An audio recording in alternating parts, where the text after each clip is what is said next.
शायद मैंने पहले कहीं देखा है इन्हें। ये एलिफ है, ज़ैनब की बहन। हाँ, मैं शादी में आया था, वहीं देखा होगा शायद। अक्सर ऐसे इत्तेफाक होते हैं।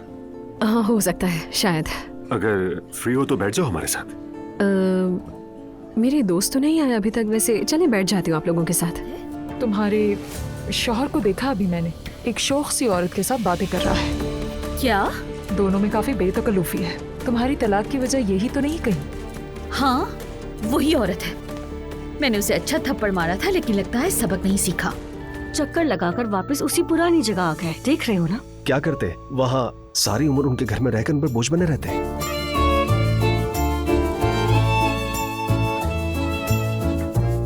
वो जो मुझे मेरे शौहर से जुदा करे है, एलिफ असलान है। क्या? तुम आखिर कह क्या रही हो ये? वही जो आपने सुना है। उमर की रखेल वही बेशर्म और घटिया औरत है भाभी। एक दफा फैसला करके किस्सा ही खत्म करो। कभी तलाक कभी सुलह, बच्चों का खेल नहीं है ये। अल्लाह ना करे भाभी, कैसी तलाक? एलिफ के साथ क्या चल रहा है तुम्हारा? एलिफ के साथ? क्या आप ज़ैनब की बहन की बात कर रहे हैं? हाँ, उसी की बात कर रहा हूँ। मुझे तो चचा की कोई गलती नहीं लगती। मुझे चची की पर्सनालिटी में मसला लगता है। उनकी हर बात पर यकीन नहीं करना चाहिए।